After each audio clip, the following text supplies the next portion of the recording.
Hi friends, ఈరోజు అయితే పండుమిరపకాయల పప్పు అయితే చేయబోతున్నాం. ప్రాసెస్లోకి వెళ్ళే ముందు ఎవరైనా మన ఛానల్కి కొత్తగా వచ్చింటే లైక్ చేయండి, షేర్ చేయండి, మన ఛానల్ని సబ్స్క్రైబ్ చేయండి ఫ్రెండ్స్.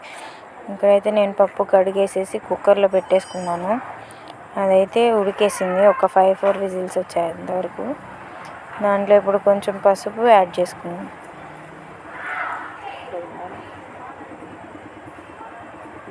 పసుపు వేసి బాగా కలిపేసుకుందాం.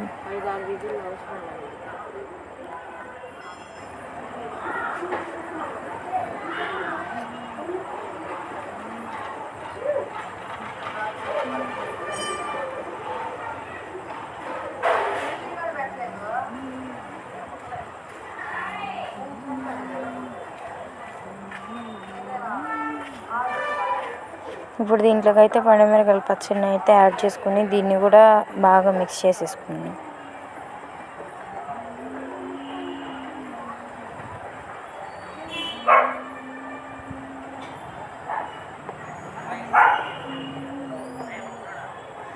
ఇప్పుడైతే ప్యాన్ పెట్టుకొని ప్యాన్లో ఒక 2 టేబుల్ స్పూన్స్ ఆయిల్ యాడ్ చేసుకొని తాలింపుకి అయితే రెడీ చేసుకుంటాం.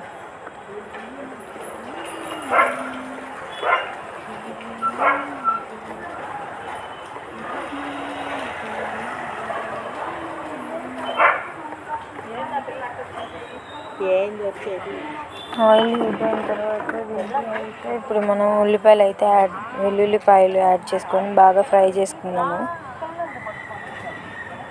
ఫ్రై చేసుకొని ఇప్పుడు దీంట్లోకి అయితే మనం మినపప్పు యాడ్ చేసుకున్నాము.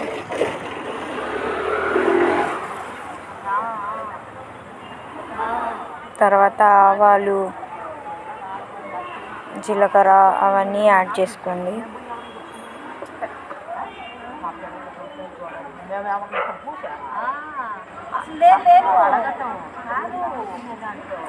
మిక్స్ చేసుకొని దీంట్లో అయితే ఇప్పుడు ఎండుమిరపకాయలు అయితే యాడ్ చేసుకున్నాము. ఎండుమిరపకాయలు యాడ్ చేసుకొని బాగా మిక్స్ చేసుకొని నేను బాగా ఫ్రై అవ్వనివ్వాలి.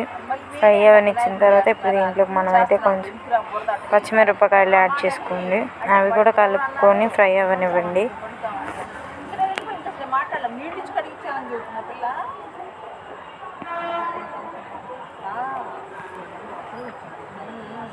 బాగా మిక్స్ చేసుకొని బాగా ఫ్రై చేసుకోండి.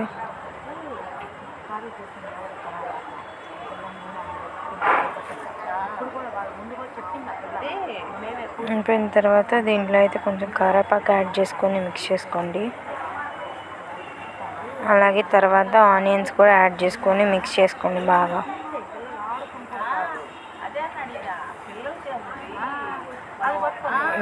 మిక్స్ చేసుకోండి.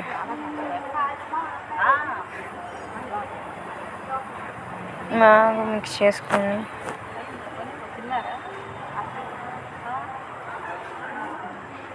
చేసుకొని బాగా ఫ్రై చేసుకోండి.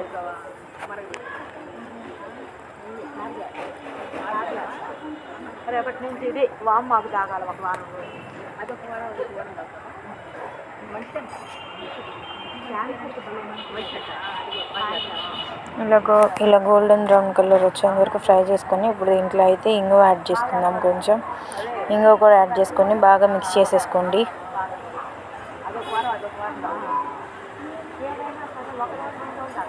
బాగా మిక్స్ చేసుకున్న తర్వాత ఇప్పుడు దాన్ని అయితే నేనైతే పప్పులో కలిపేసుకొని బాగా స్టవ్ మీద పెట్టుకొని పప్పులు వేసేసుకొని కలిపేసుకుంటున్నాను.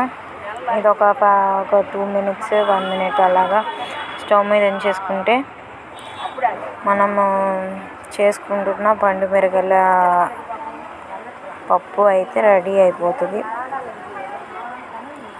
ప్రాసెస్ చూసారు కదా, ఖచ్చితంగా మీరు కూడా ట్రై చేయండి. ఈ వీడియో కానీ మీకు నచ్చినట్లయితే లైక్ చేయండి, షేర్ చేయండి అండ్ మన ఛానల్ని సబ్స్క్రైబ్ చేసుకోండి. వీడియో కనుక నచ్చినట్టయితే లైక్ చేయండి ఫ్రెండ్స్, ప్లీజ్ సబ్స్క్రైబ్ కూడా చేసుకోండి. Okay, bye friends.